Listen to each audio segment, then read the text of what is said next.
Immerse yourself in Carly's journey of softening into her feminine, opening to her wounds, and embracing her womanhood. Honor yourself, celebrate your strength, empower your transformation with your Yin-care. This is the Yin-care podcast, and I'm your host, Margaret Jacobson, the Mother Rising. When our sensitive tissues are off, everything is off. That's one of the many reasons I absolutely love Yin-care's herbal wash. This incredible Taoist formula gently nudges the vaginal microbiome back into balance. Not to mention, it feels amazing. So get your hands on some Yin-care's herbal wash today. That's YINCARE.com. Restore, rejuvenate, and refresh with Yin-care. Welcome back to season 3 of the Yin-care podcast. I am your host, Margaret Jacobson, the Mother Rising, and I'm so happy you arrived. This is excellent. Season 3 is going to be amazing, and we're kicking it off here with another Conversations with Carly, whom, if you aren't yet familiar with her, is my daughter. And she and I took some time to catch up on where she is at over her winter break. And she has a lot to share. We share with you our love for breaking into a good 90s rock. Yeah. Her beautiful expansion into softening into the feminine. Her amazing fashion project from last semester titled Mother of Pearl. Some deep wounds she had to really unlock, and more. So stick around for the full interview. Oh yeah. And a few cameos with our Bengal cat, Jocko. It's going to be awesome. But I want to take just a quick minute here to share with you what you are going to find this season.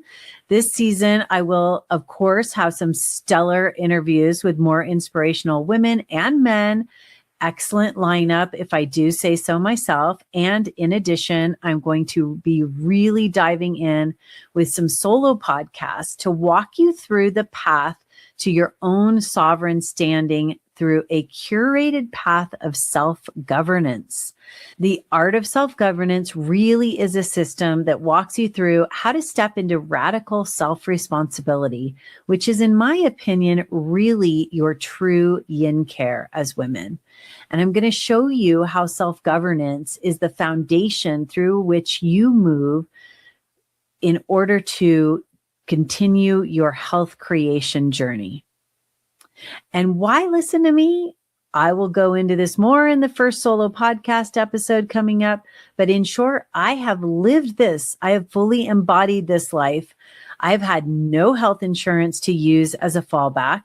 I'm married to a doctor, and the last thing that I want for him to have to do when he is caring for all of these other people is to have to take care of me. So I've carefully curated a life where I've had to fully and completely step into self-governance on a daily basis. And I'm also going to be sharing with you some really exciting new services that I will be offering, as well as several lines of new products. Yay. But enough about what you're going to get. Stay tuned for all of that. Let's get right into this amazing interview I have for you with Carly. If this show inspires you to make any changes in your life, pause right there. Leave me a 5-star review, like the episode, subscribe to this channel, share it with your friends, and even leave us a comment. It takes less than 5 seconds. Then you can head on over to yincare.com, sign up for our womb empowerments, or discover us on Instagram at yin_care, or on X, Facebook, and TikTok at Yin-care to connect with the Yin-care community and learn about everything that's going on. And now here's the episode for your listening and viewing pleasure.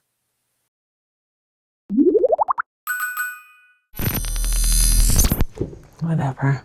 All right. Welcome, everyone. Welcome to the Yin-care podcast. I am your host, Margaret Jacobson, the Mother Rising. And I'm here today with another edition of Conversations with Carly. Yeah, I'm Carly. So if you have not checked out the other 2 interviews, I highly recommend you go back and check out those episodes. We'll definitely have them linked in the description. And it is 2026, so Happy New Year. Happy Gregorian calendar New Year to everybody. And this is not, we're functioning in the Chinese medicine community. So we normally primarily celebrate the Chinese New Year. So we'll be doing some fun stuff for that as well. But we are excited about 2026. As you may have already heard, it will be the year of the fire horse. So we'll probably touch on a little bit of that too, just probably weave that in a little bit. But yeah, welcome back to the Yin-care podcast. We took a little bit of a break and really excited to catch up with Carly and have her share with you all of the things that happened this last semester. So welcome. Thanks. Yes, and we made our cacao. So Yes, we did. have, Cheers. we have our cacao, our little mini cacao ceremony. Cheers.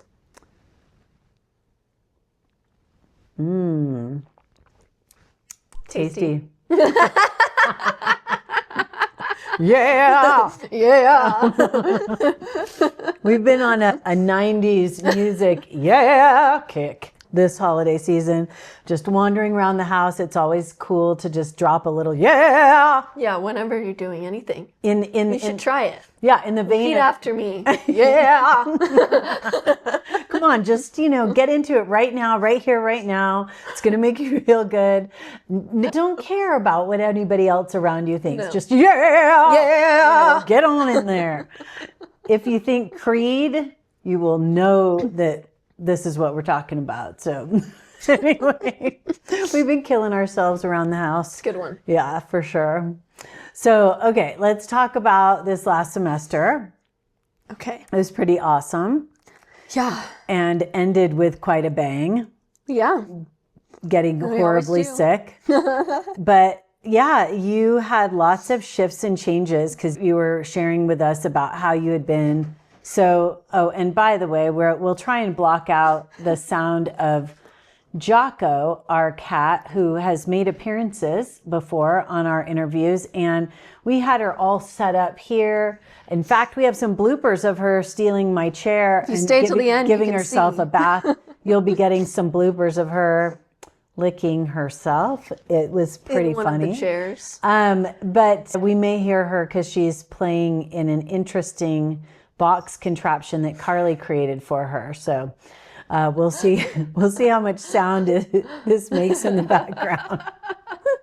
Maybe she'll join us again. Yeah. Anyway, so you were really functioning on a super regimented plan, like organizing your food, organizing your schedule. Yeah. And a lot of that really shifted. And it was really an interesting process, especially when you reflected on it. So walk us through what happened. Yeah, so I trying to remember exactly what we talked about last, but I'll just give the rundown of this last semester kind of, because I think we met over the summer. Yeah, we did. We talked, yeah. The semester felt for me just like very not regimented at all, and I felt like I was just kind of trying to get through a lot of it. And so there was a lot of just me wanting to be in some kind of routine and not feeling like I was ever in that routine. And so it wasn't the most enjoyable semester for me. So you were struggling with Yeah. trying to keep a regimented routine. Like, I know you started teaching yoga this last semester too. So you sort of told your boss that you wanted to do the sunrise yoga classes. Well, he wanted me to do it. And so I was like, sure, I can do that. And I just never felt like I was ready to wake up on those days. I was never like, I kind of thought in the beginning, like, oh, this will get me on track and I'll have to be up. But then it just kind of made it so that some nights I was staying up super late and some nights I was going to bed super early. So it was just kind of all over the place the whole semester. Right. And having like at least getting your sleep in. Yeah, it wasn't is really important. I know. And it was just like not ever happening, and I wanted it to be like I'll go to bed early and then wake up, later, but I never felt like that was a good, it just never fit with what I needed, like if I had just kind of said in the beginning, I'll teach evening classes, I mean, who knows, but it seems like I might have had a more enjoyable time just being able to sleep a little bit later and go to bed later, I don't know, who knows, right. But yeah. Well, best laid plans, Yeah. I mean, it's always hindsight is 2020. Yeah. But so what kind of learning did you get out of it? What are you feeling like the learning was from that? Yeah, I had I kind of wanted to start with sharing the end of the semester. Yeah, let's do that. A really I did this design that was called Mother of Pearl. It was the culmination of that class. So yeah, I had a class that was fiber arts. It was a fiber arts class, and we had to do these designs that were done from reused pieces, and then we had to change them and make them a whole new outfit. And so I did a lot for that project, and there were a lot of different things that I did for it, and I didn't really notice anything that I didn't have that sort of hindsight until that project was over.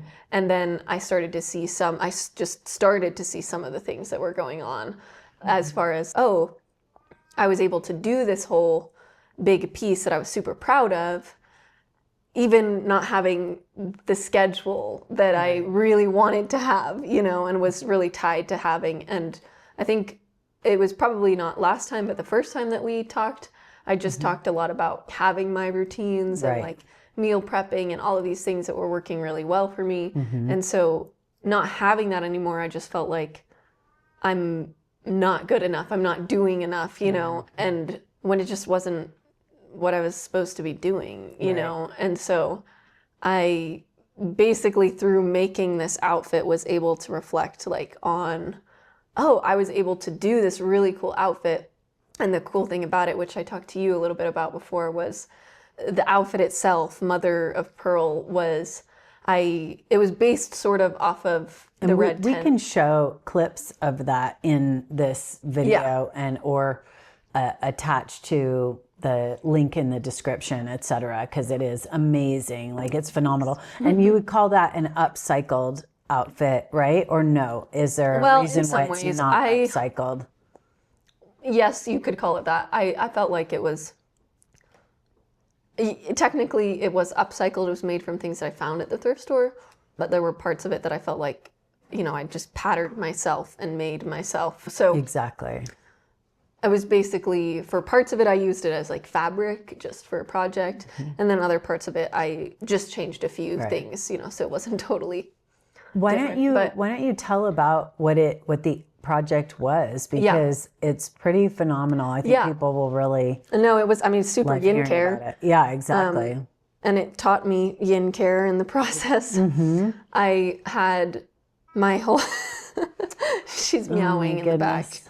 I know. But the basis of the project, the whole what we were supposed to do was make an outfit that represented to us what interconnection was. And we could choose anything as far as what that meant to us. And so there were only 4 people in the class, and we each did super different ideas of what that meant to us. And mine was, I began with this idea of, I really want to make this the Star Walker outfit, super feminine, but also strong and powerful. I could wear this if I was walking in the stars, and just kind of moving from planet to planet was my idea. And the interconnection piece was that we're all connected to the stars, and that we're connected through our human bodies. And so I had been exploring a lot of the human body in my yoga teacher training over the summer. That's right. And integrating that and then teaching people about it. So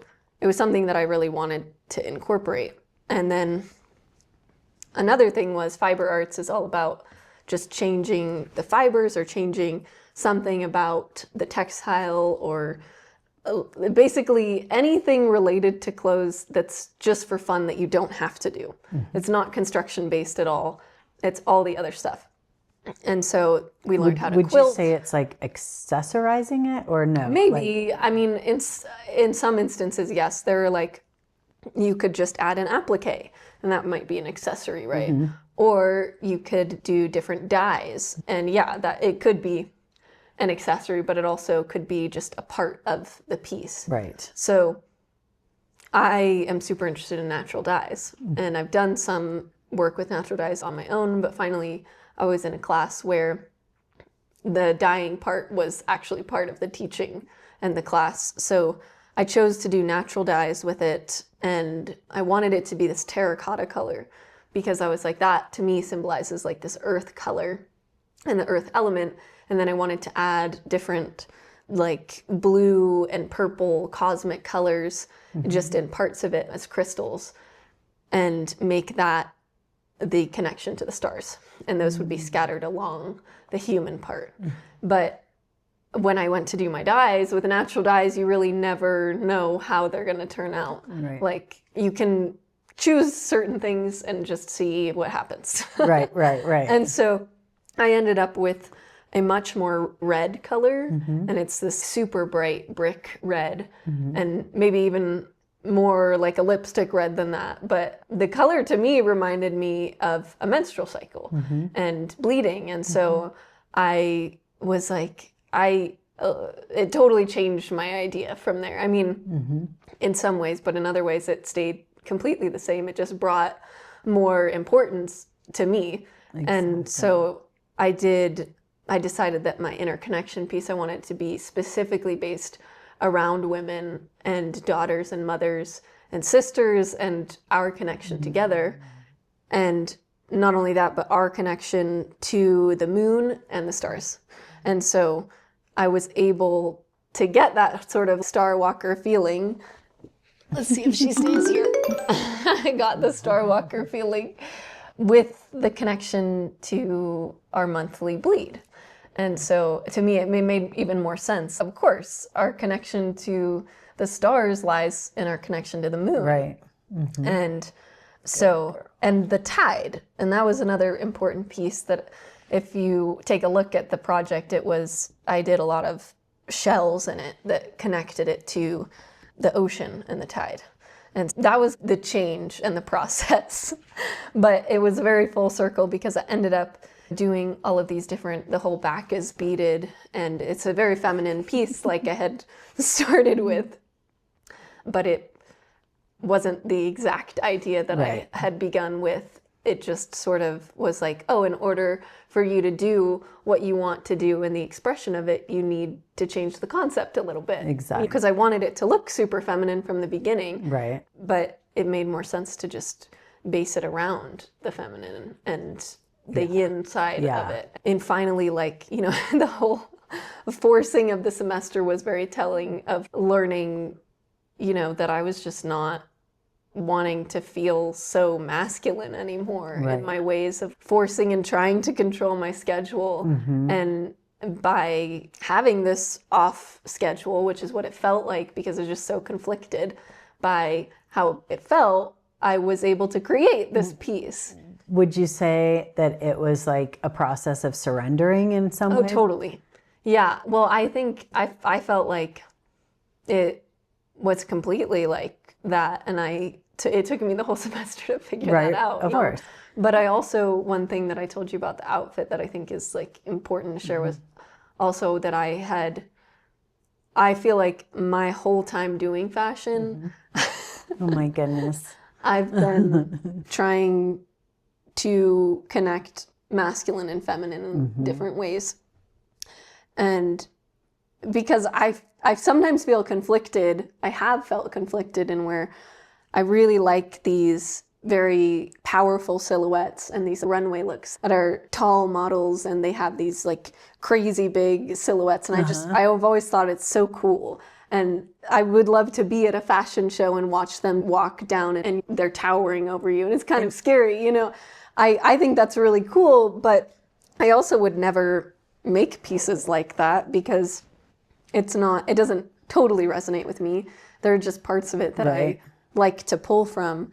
And so with this piece, and then I also have this other side of me that is like super feminine and soft, but not having some of both it doesn't make for, you know, either the piece is super feminine or it's super masculine. I felt like a lot of the pieces that I've done have been one way or the other.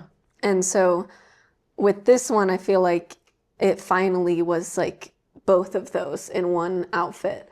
Like the silhouette was very powerful in some ways, and I was just using these pieces of the silhouette that I really like on these popular runway models that I really appreciate. Because it had like it has shoulders, like padded shoulders or something. They're not padded; they're just structured. Structured shoulders, yeah. But and it's like a red top, right? With explain it a little bit. It's a top. It's long sleeve. And it has these structured shoulders, but then the hemline comes up over the bust and then down under the arms and then back up in the back. And so you can see I have the dress underneath it, and it's all bright red. The top is wool and the dress is silk. And in the back of the dress comes down in the back, so it has this low back, and it's all beaded with a bunch of different beads, and I have a lot of mother of pearl that I've incorporated into it. And the cool thing about that name is that it's not just the name of the shell, but my middle name is Pearl. Yeah. And so she's the mother of pearl. I'm the mother of pearl. This is the mother of pearl episode. Yes. That's what we'll call this one. Yeah. Subtitle. Yeah, I had, so it was structured, but it was also very like flowing and elegant. And so I was using these aspects that to me feel very powerful and I like to see on other people. And I feel like whenever I see someone who's wearing these strong structured pieces, I'm always like, whoa, that's so cool. I think that just makes me feel like, whoa, that's a very powerful person, you know?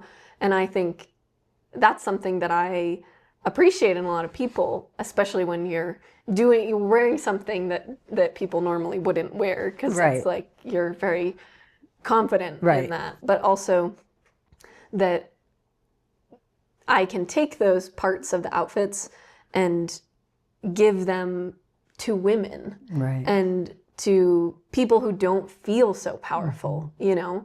And I can take these pieces that look scary and I can bring them to somebody who needs that. And I also will always see lots of these runway models doing it in like black colors, which I don't really use a lot of black. Just because to me that's a little too dark and scary and it would be too much. But I've done it in this bright red color that it feels so much more grounded. It's not just like this dark figure, you know. It's taking something that is super powerful and it's giving to someone who needs that power, you know.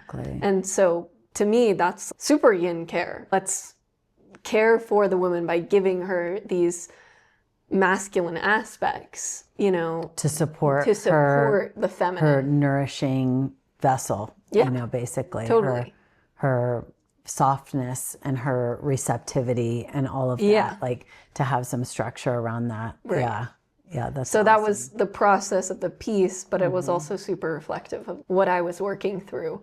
And without kind of, you know, I mean, my concept really changed a lot and as the semester went, so I felt like I've never had an experience where I've let the garment change on its own.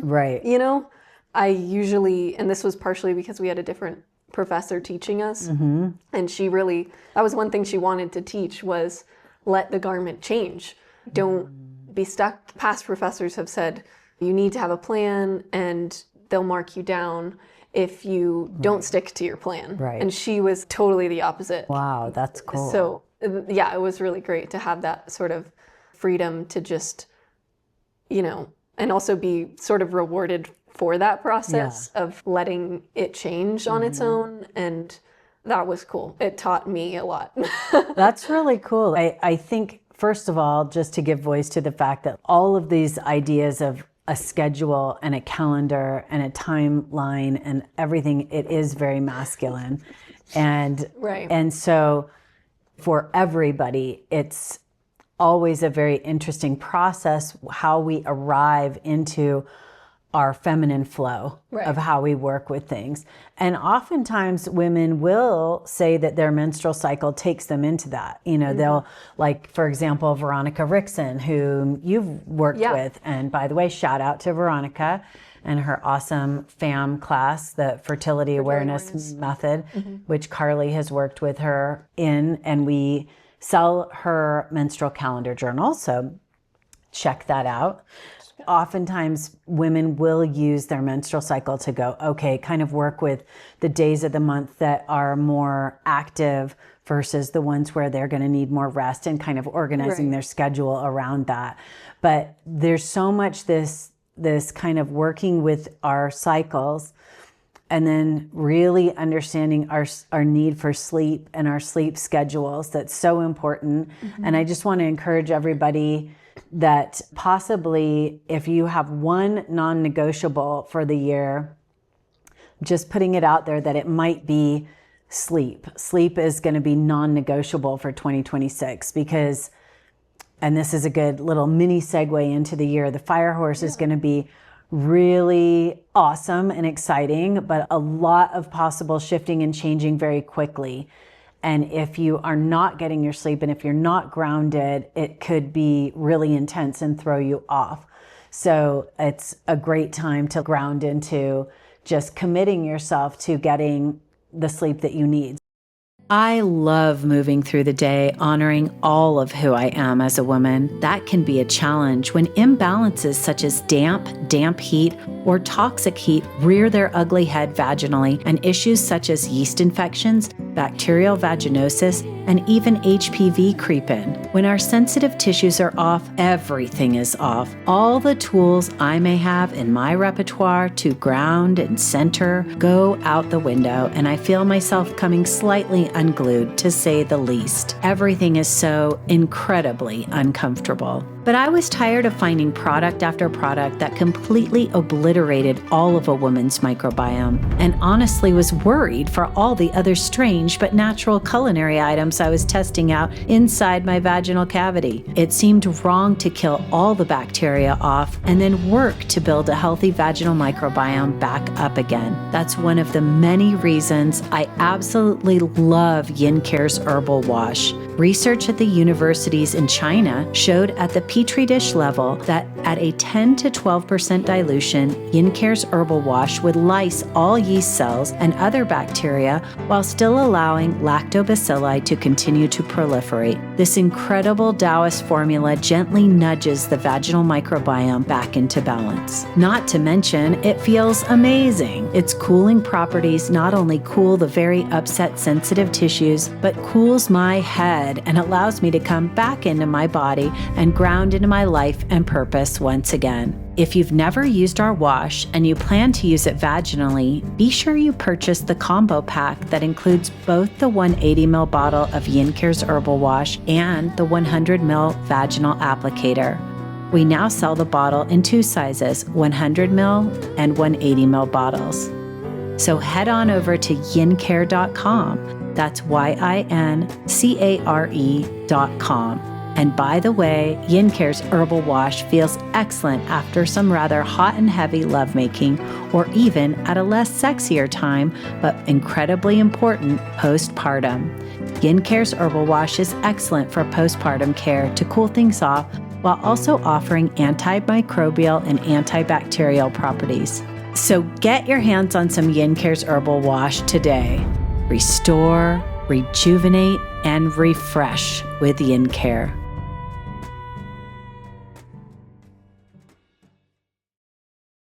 it was interesting because that kind of leads us into another aspect of what you've shared with me that you gained from this, which was at the end of the semester. I don't want to shortcut what we're talking about around the outfit, because there's some pieces on the outfit that I want to address that I think are really cool too. But that when you did end up getting, it culminated in your ending up getting sick. Right. You completely surrendered yourself into sleep. And watching NCIS. Yeah, that's right. Yes, that is true. For days. Okay. Yes. Oh my gosh. Keeping it real. Yeah, exactly. That's so funny. I love it. Yeah. Exactly. I didn't know she was such an NCIS hound. I guess I should have known, because she and her brother were super into Bones when we were. It's not even growing about up. that. It is just comfort. And it's predictable. It's predictable. It's sort of I like the characters. Yeah. I live alone. They're kind of like, they live with me. Yeah, they're your buds. They're your buds. They're your extended buddies. Oh my God. Like plants a little bit. Yeah. Anyway, so let's talk about on the dress, there were some really cool things that you put on the back.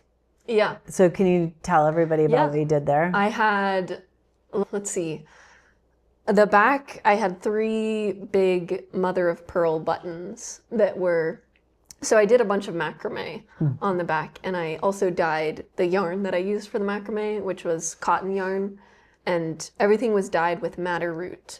And so the yarn was also red. And this was my vision from the beginning, was I really like it when everything is very cohesive, like the same color, but I like the little differences, the little details that just end up showing up, right. Especially if everything's the same color, but you're seeing different textures. So you got the wool, and you had the silk, and then the cotton yarn on the back. And that's so earthy. That's all like natural fiber. I love that. Yeah. And then the cotton yarn sort of made up the macrame, but then I did a ton of beading all over it. I had like crystals all along the back and just at the top. And then on the sides, I also had more crystals. In the center, there were these 3 big buttons, which I actually found by chance I was like, I think I need to change my concept to this red tent concept, honoring. Right. I wanted, essentially, I feel like the best description of the outfit. Did you say that already about the red tent? No, so why don't you describe that? I think the best way to give you a description of the outfit is just a celebration of the woman. Because I said that one time, and I was like, that's what it is. And so, but the red tent is also that, that whole, if you haven't read it, you should read it. It's a good book. I've read it several times. It's so good. And it's all about the interconnection of women and their menstrual cycles through this tent that they would... Biblical women. Yeah. Yes. Yeah. They follow biblical women's lives. Yes. Yeah. And it's a retelling of a story or not a retelling, it's a story that the Bible mentions some of these women and men that are in the book. And it's based off of stories that weren't told in the Bible about these women. And so you get some more insight into what could have been happening. Exactly. And it is as historically accurate as possible, but the author's really cool because I was kind of looking into her a bit, and her audience, the audience that she loves to write to, is women. So, and actually they spun off, and I've got here, actually, I'll grab it. It's on our altar that happens to be over here. But yeah, there's even there was a DVD that came, way back, I'm dating myself, but when the book came out, a whole bunch of red tents. See that, Jocko? That is the red tent, okay? Red tent, we'll just set that actually might work. We'll just leave that right there. Perfect. But a lot of women put together these communities around the red tent, and it was like a safe space really for women to come together and just share their stories and really have this space of sisterhood that was non-judgmental, that was just holding them and loving each other for who we are and all of the many things that we hold as women. And so, yeah, anyway, it's an excellent book. We both Yin-care love to the it. max. Yeah, Yin-care to the max. Yin-care 10. Yeah. Yeah. Such a masculine to our yin-care. We're supporting. We're supporting. the feminine. But that's what I was going to say is that, like, it's interesting how, I mean, even your hair you were bald over the summer, bald right? for a year. You were fully bald this summer, right? Fully bald for an entire year. And so it's so interesting that as all this is happening, your hair is growing back. It's fun. You know, and I finally am just letting it do its thing. It looks so good. I always loved Carly's hair. It's so pretty. It's fun. Such a pretty color. Although I'm spending way more time than I'm used to trying to figure it out. Yes. Well, welcome to the club. Yeah. I'm back to the club. I had a nice break. Okay, tell us about how you found the buttons. Yes, sorry. I think I'm going to blame Jocko. Yeah, I'm going to blame Jocko. Okay. Yeah. So the buttons, I was working on this new concept of the red tent. Right. And then I was kind of unsure, should I change my whole concept at this point? I'm already so far into this sort of idea. Will it change like the overall silhouette of this piece that I've already planned out? Right. Will I need more fabric? Oh no, is this going to be a big thing? And then the next day I show up to the sewing lab and I'm asking like about buttons because I needed I can't even remember. I needed buttons for something and I was like, I didn't get buttons for this one thing. Are there any that I can borrow or use for this? And so the professor was like, yeah, we have a whole bin of buttons that you can look through. So I was looking through the buttons and I wasn't really looking for anything specific. I was just looking for ones that would work. And then she was like, oh, here, check these out. And they're these big buttons. If you look at the outfit, they're the mother of pearl buttons. Right. And so when I saw those, I was like, oh my gosh, because the night before I was looking online for big flat beads that I could use, like coin beads that would go through so that they would lay flat on the back. And so that I could use them on that open back part. And I was like, I don't have any of these. I should have gotten these before because I had all of these beads that I wanted to use in the project that were like crystals because I wanted those close to the body. But she pulled out these cool mother of pearl buttons and I was like, oh my gosh. That's like, I didn't even know that I needed those, and I need them. And then I was like, mother of pearl. That's the name. That's the name, and that's the concept. That's awesome. So it was pretty easy. That's what I wanted. It was but you put them on, you lined them up with chakras, right? I did, yeah. So they are somewhat lined up, and they can be moved based on who's wearing the dress, which is kind of cool. And there's some knowledge that went into it. I do have a mirror on the front that's right in front of the heart. And that's to symbolize the reflection of others. Like seeing somebody else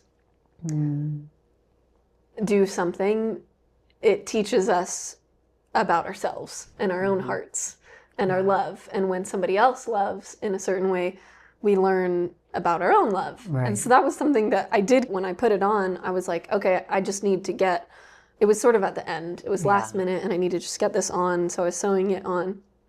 And yeah, it wasn't until the end that I was like, oh, that's so fitting to go there. So a lot of these things, some of them were knowledge based and some of them were just based off of like intuitive power there. For sure. And so I definitely have felt like in the past I've sort of constricted myself to like, you need to have a reason for doing this. You need to have a reason for doing this. And so I'm learning to just go with my own intuition, especially on things that look certain ways, like projects like fashion. I am learning to trust that I have really great intuition on those things, that this whole project was like, wow, I didn't even know what I was doing until I finished it. That's and then I so was cool. like, I guess I have all of this super cool power. Well, yeah. And if you didn't gather, you got to this point in the conversation and you didn't gather, she is studying fashion design and interior design. But you would know that if you go back and watch the other 2 episodes. Okay. So, yeah. But there was another cool piece about the outfit that I should mention. There's Please. On the wool, it's basically just sleeves and there's a hood on the back too. And I really like the hood because you can put it on and it's like, it's very protective. And it reminds me of Red Riding Hood. Like in the story, there's some great interpretations of what that story means too. Anyway, I can't totally remember all of them. We'll look it up after this and link it. Yeah. But it is related to, I believe, a woman's menstrual cycle, like the symbol. That's cool. Yeah, so it's pretty cool. It is so cool. I put it on. It fits me barely, but I mean, I wouldn't. It fits her. It's powerful though. It is very powerful, and it feels like such a deeply honoring overcoat thing for a woman. I was like, can we reproduce these for Yin-care? Yeah. They'd be so cool.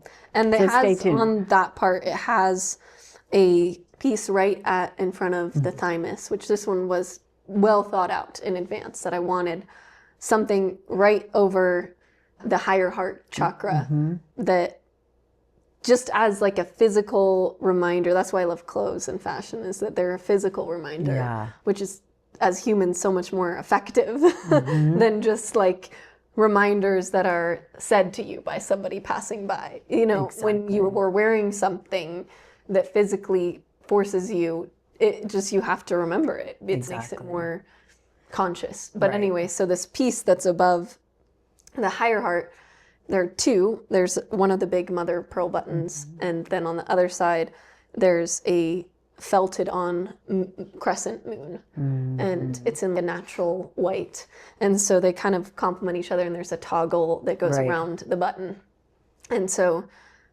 it's like a crescent moon and a full moon. You could see it as like a moon and a sun. It's just a balance on both sides, but it draws attention to when you put it on. And to me, what I remember from the higher heart teachings, it's the blueprint and your purpose it lies in the thymus. And so there's some practices in Starfire Wisdom. I learned a lot of this in that book by Luma, but where you just put your hand over that. I won't do it. It's basically where my mic is. But you just rest your hand there and feel where it feels good, where it rests. And that's where your thymus is. And I've also seen some other practices. I think from Montauk Chia, he draws the thymus as a lotus. And he has practices where the inner smile, you smile. And it relaxes the thymus, which just like relaxes everything else. And so I like to, when I do that, if you're feeling stressed or just caught up in your head, just having this soft smile and letting that melt down into your thymus. And then just being like, oh, it reminds you, oh, I have such purpose here. And just being is my purpose too. And you don't even have to know what that is, just knowing that you have that, So that piece was another reminder to the woman, because we often forget when there's so many people that we're trying to care for. You know? Exactly. Okay, so I want to also direct you to sharing how you were in a relationship and how you were this kind of coincide, because that was at the end in the summertime, and then that ended in an interesting way that led you into a space of really not feeling like you have to be something that you're not. Like that there were parts of you, although I don't think you recognized it at the time. It wasn't anything in my consciousness as your mom, but you've described this to me, that like you recognized afterwards that you were hiding parts of who you were. So share with us a little bit about that too. I learned honesty. All right. I felt like I was definitely, there were a lot of things. This relationship had gone on for about a year.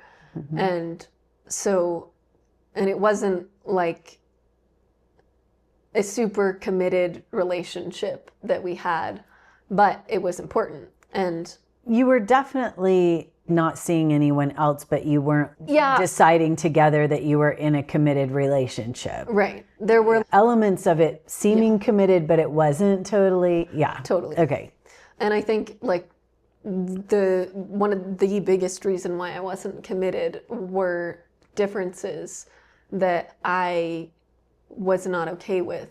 I knew I love this person. I love this person a lot, but I don't want to marry him. I knew that. I don't want to commit myself to him any more than what we have right now. Right. And so that's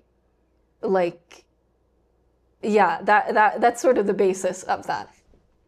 But anyway, so the whole relationship, there were a lot of moments where I was just learning about how to be honest with someone that you love, you know, because I'd never been in a relationship that long, even though it wasn't your typical committed relationship. Right, for sure. It was in many ways committed. I mean, it was, I think more so committed on my end too. Right. You know, that it wasn't like, I don't know. There were a lot of different things going on, but there were many moments that I felt like I was learning to be honest about who I am and what I want and what I want from somebody else. Yeah. And so it felt like that was all of the things that we were supposed to teach each other, you know? Yeah.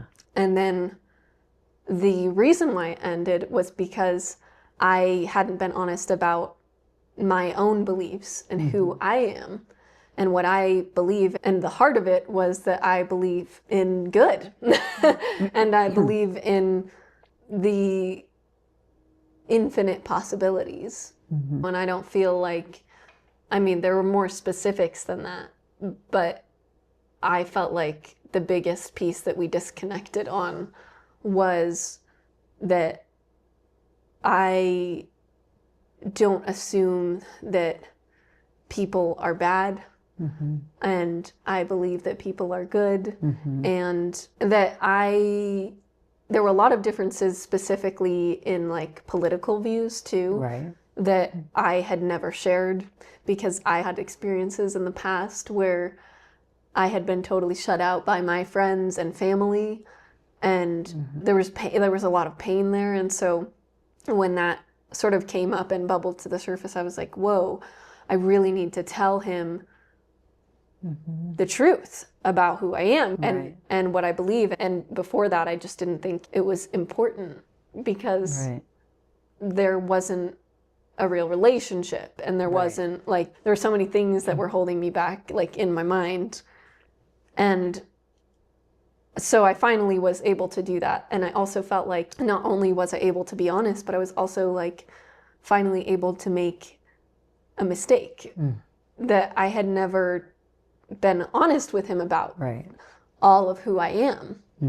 And I should have been honest from the beginning. And I don't feel like regretful of anything or like that, just like, okay, I made a mistake, you know, now I know. I'm totally honest with people about that in the future, you know, but also. But I just want to put it out there to consider that we don't need to even use the word mistake because it was perfectly designed. Like you were meant to stay. I think it's important to say that though, that the mistake part, because I don't feel like bad about it because I was so open and honest and was like able to take action after realizing that. Got it. You know? Okay, yeah. So it's been healed and everything. Right.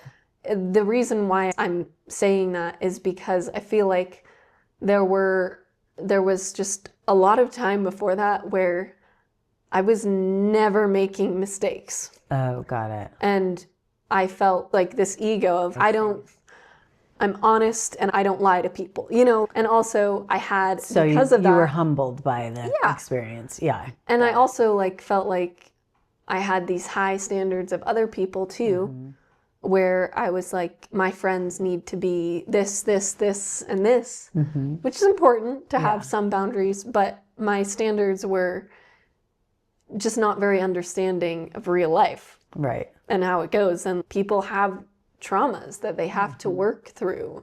And sometimes they don't know about it. I didn't know about it for this whole year of this relationship. I never knew, and so people can have that sort of experience. So being able to hold space for other people to have those experiences.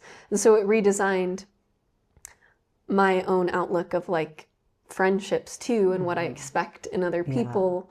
And I made new friends this semester too. That's so cool. So there was like a whole period of like loneliness that I had, and especially when I moved out of the old house that I was living in with these friends. And with that, I also felt like my friends need to have all of these things. Right. It's funny because the person that I was with, like my standards didn't include someone who accepts me as I am. Right. Right. And so it ended not just because I wasn't honest with him, but because we didn't agree. Yeah. And I was okay with him being as he was, and he wasn't okay with me being, Right. Who knows? Exactly. But essentially that. Yeah. So what he wanted was really important to him. And he wanted somebody who believed exactly the way he believed on things. And if you differed from that was not going to fly. And you were okay with him. You already knew how he believed, but she kept it all in the private.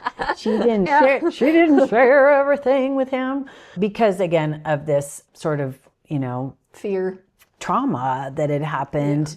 And let's just give a voice to the fact that it was like a COVID-related political trauma, with the divisiveness of communities that being sort of canceled by friends and family even. No, for me, the trauma wasn't about the friends or the society or culture.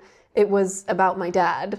Okay, got it. And so, but it was related to to stuff going on, right? Yeah, during COVID. Totally. Right. Okay. But the heart of it was like that I didn't feel like I was accepted as I am. Right. I did not have that unconditional love that you would love your parents to have, Would you be willing to share what happened in case there are other it's people just like that are out there that had something similar? Believed that there were a lot of things that I believed, but we disagreed. And I guess the situation that happened, the trauma really lied in was that I didn't want to get vaccinated for COVID. And my dad and his parents, we were supposed to have Thanksgiving together. And then they said, don't show up unless you're vaccinated. And so... And how old were you? I must have been... Well, it was 2020, I think, right? Or 2021? It's 2021. Or, yeah, I think it must have been 16. Yeah. Yeah, that's right. Yeah. And so to me, it was like, oh, so your love is conditional because you don't want me to come because I chose not to be vaccinated. Right. And you won't stand up for me in this family. You won't stand up for your daughter. Actually, I think you were 17, but anyway, go ahead. 16. Okay. Okay.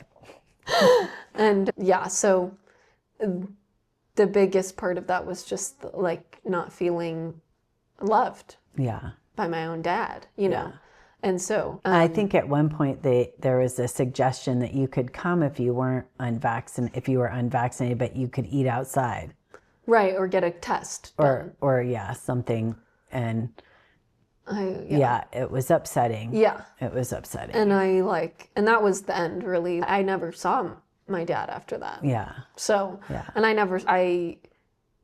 didn't go to Thanksgiving. That was where everything ended, you know. And so it was a big deal. Yeah. But mostly just that not feeling loved by him. And ever since then, I've never had. Well, I want to just point out that it wasn't just that, but also that other people were more important.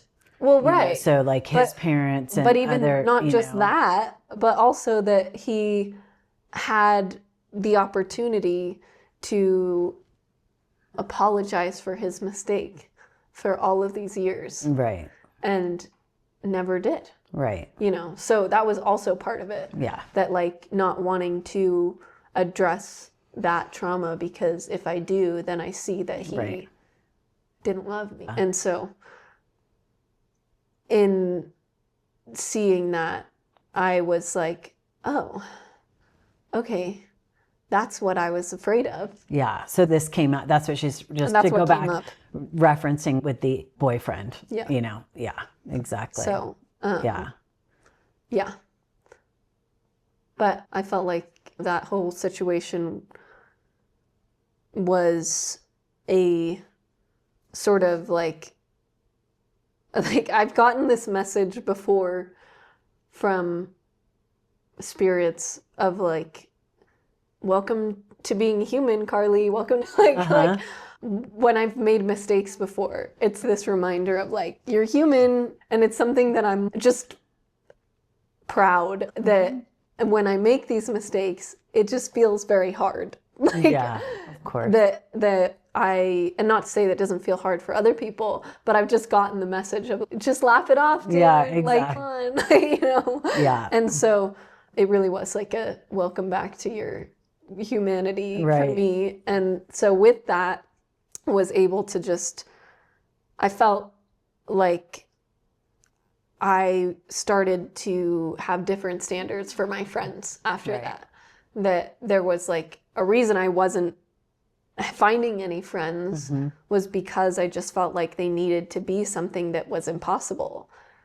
Just my standards of myself, right? And so when I had all of this happen, I just felt like I just wanted to turn to people who were real and not, you know, pretending like I was. And so that was the only thing that was refreshing to be around. Yeah. So it wasn't about somebody who did all of these different things or didn't do these certain things, you know, or was a certain way. The only real standard that I felt like I needed was somebody who was honest and accepted me in my honesty. Yeah.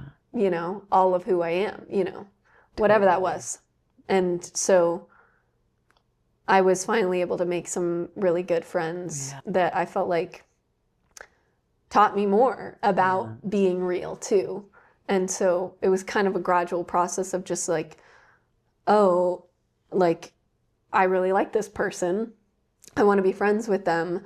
And then as I was friends with them, it was like, they would be real with me. And so they were reflecting back these parts that I was like, oh, I can be real about that too. Right. And then finally just sort of, the more you see it in other people, the more that you're like, oh, I'm allowed to be myself without having to, you know, change or pretend that I'm somebody else. And so it really was a gradual process throughout the semester and these like friendships too.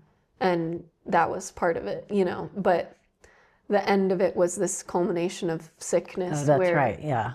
I like just slept and watched TV, and it was something that I never would have let myself do before, because I was just too up on my high horse about, oh, I don't want to have that much screen time, you know, or just this idea that I was better than that. And so finally was like, whatever, I'm just watching this show, and I'm going to watch this show for 3 days. And you know what? I like NCIS. So. It's so great. And well, so Daniel, Carly's My dad. Her dad, the dad that is present in her life. He drove through Denver and passed through Laramie and dropped off a bunch of herbs for her and said basically like, recover, get yourself well so you can drive home and then just come and recover here. And so she did, and she's been here for a long time, which has been just great. And you've been like just allowing yourself to just fall into a natural schedule, a natural, like not worrying about staying up late, but making sure you get your sleep. Yeah. Like, tell us a little bit about that. Yeah. Yeah, I've been staying up late and I like it. And I'm not judging. You're not judging yourself, right? Because you were judging yourself around I'm not judging myself. Like the sickness was an upgrade. Yeah. And so with that, I was like, I just kind of was like, I give in to whatever I want to do because I just feel so terrible. I'm just letting myself do whatever it is I want. And that just happened to be being glued to my screen, you know.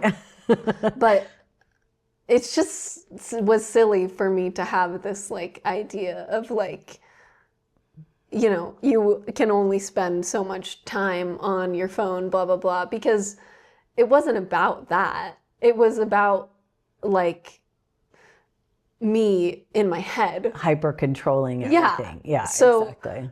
And me thinking like I'm not good enough, that I need to be. That you need a structure to support that you couldn't create the structure.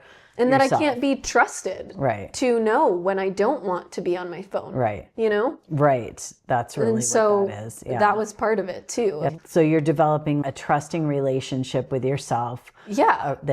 Showing that even if you go to bed late, you know that you can sleep in or you can organize yourself to manage that. And it's nice to be on break, I'll say. Well, of course, yeah. But I mean, you have more flexibility there, yeah. But what died? What died for you then? Just if you had controlling everything. Okay. And I think I just felt like when I came out of the sickness and I was up here for a while, I've been like, I don't need to do a million things to feel good enough, you know? Yeah. And in a different way, over the summer, I felt like we talked over the summer where I was like, I'm learning to not do anything and be okay with that. And I don't feel like I ever learned that over the summer. Right.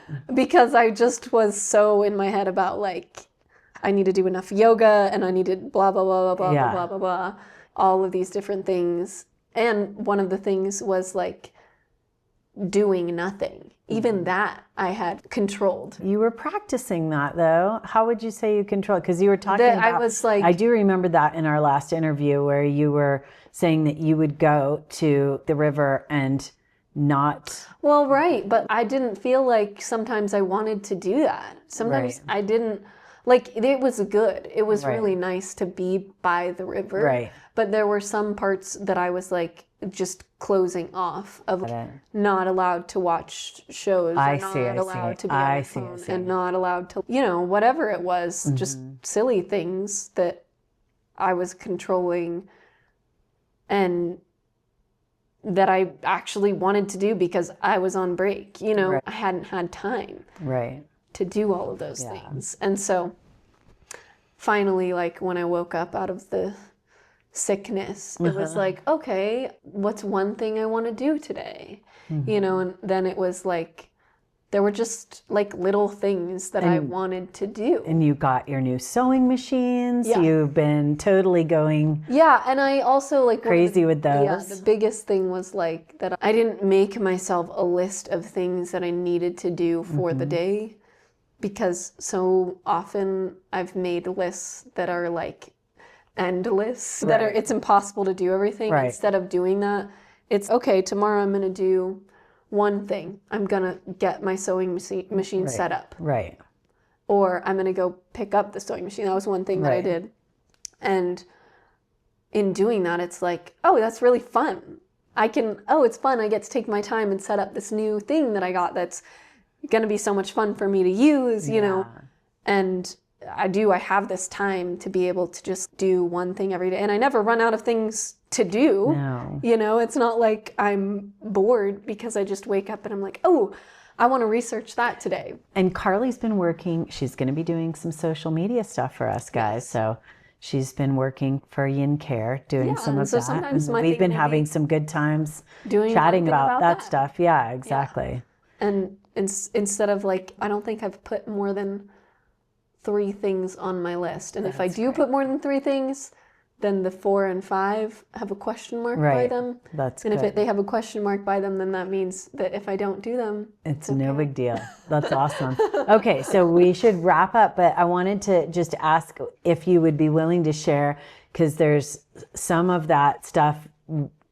I don't think it was just because you were working on the social media stuff for us, but it did stimulate a little bit some ideas of what you might be doing this next year. Would you share with everybody? Are you ready? I'll share. Okay, cool. I made an Instagram account. All right. Which it's been like, I don't know, like maybe 3-4 years since I've been on social media. Can you believe for this? real? For I've been on YouTube, she's but 21 I've never, years old and not been on Instagram, because guys. I just felt like I don't know, there have been a number of things, but I finally feel like I'm ready to be back and social and just having fun on social media. So what is it? My Instagram account is Carly on Earth, and I'm going to be starting a podcast of my own. Yes. Yay. Yeah. Yeah. It's called Notes from Earth, and that is one of my 2026 resolutions. Awesome. I've been sort of working on setting everything up so that I can start posting that when I go back to Laramie. And yeah, so the first episode should be up soon. I don't know. Cool. Sometime when I come back to Laramie. So that's exciting. And you're going to have all different kinds of things related, just your whole life. Yeah, I right? just wanted to share different things about what's going on for you, insights and projects. Well, the biggest thing, you should listen to my podcasts if you want a fun and delightful approach to your spirituality and your life. And I like to talk about fashion and interior design and yoga.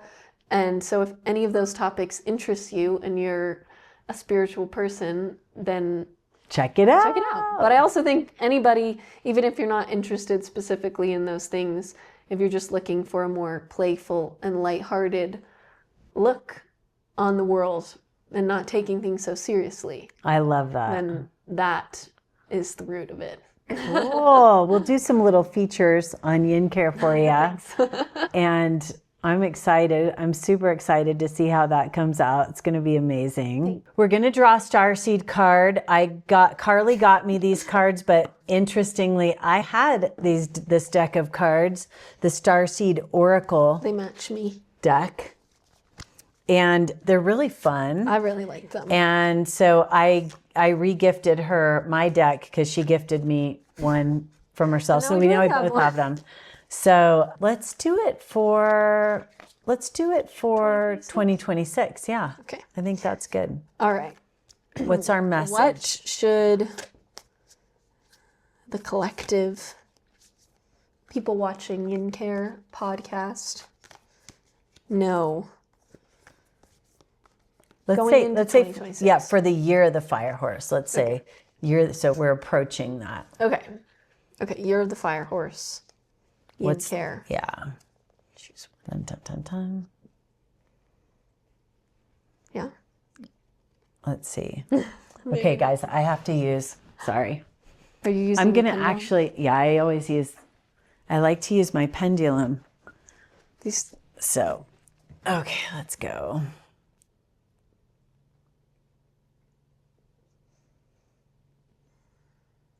Jocko's watching. Oh. Okay, so I'll touch and see, is it this one? It's not this one. Is it this one? Okay, it looks like it's this one, guys. Okay. Dun, dun, dun, dun. The Great Severing. The Great Severing. Mars energy, anger, conflict, softening to love. This is a shadow card, one that may feel confrontational. Don't be afraid. It's here to bring to the surface anything that's standing in the way of letting love in. The warring planet of Mars is our constant reminder that it's important to soften, forgive, and find our way back to love. There are many things in the human experience that make it difficult for our heart and soul to stay open to the never-ending source of love. We're all wounded, and our unconscious wounds inflict wounds on others. It can feel like a never-ending dance we can never escape. If we aren't careful, before long, we'll see the world as a scary, dangerous place where fear and anxiety roam. If this card surfaces, it could be for two reasons. Firstly, for you to acknowledge the difficult emotions, situations, conflicts, wounds, and fears that are causing you pain and anxiety. And secondly, for you to find your way back to love. When we're hurt, it's normal to close off our heart to the world, to let the painful experience confirm the agony of separation in earthly life. Soften and find your way back to love anyway. When fear, anxiety, and paranoia paralyze you, it's normal to want to hide away from others and the world. Come out of your cave and soften your heart anyway. We're all innocent children spinning our way around the world. Find a way to see the innocence in all people, especially yourself. And our starseed soul inquiry is, how are you cutting yourself off from love? How can you soften toward those who have hurt you? I think that's really good. It's surrendering. It is. It's a surrender. It kind of goes with everything we were just talking about. And we may find that in this year that there may be confrontational things that come up where we feel resistance. I always like to go back to the 3 R's: revenge, resistance, and resentment. So when those things are surfacing in our body, then it's time to do this inquiry. How can we come back and allow more love in? What is it that's causing that? And how do we address that within ourselves? So awesome. Thanks, Carly. Yeah. Cool. All right, everybody. There's your bonus. The Great Severing. Good job. I'm not really allowed to say good job because I say it too often. So we had an agreement that if I said job good, that meant that was better. That was better. That if I reversed it, then that was like the clue between us. That was better. And I'm just noticing how this has migrated very far. But anyway, it's been quite an interview, hasn't it?